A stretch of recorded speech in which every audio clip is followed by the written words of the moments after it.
Welcome back to another technical deep dive here in the debug zone.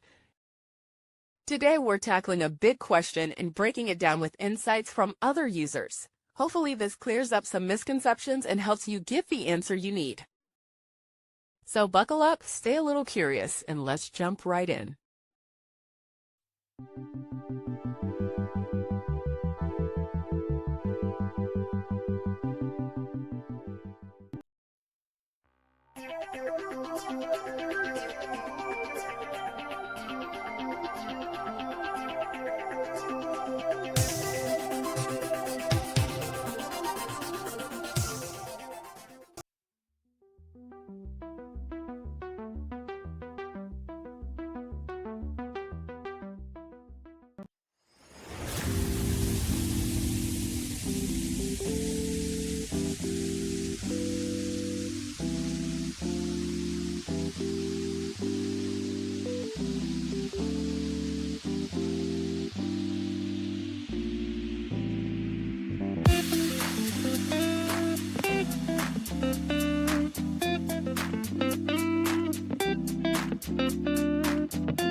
And that's a wrap.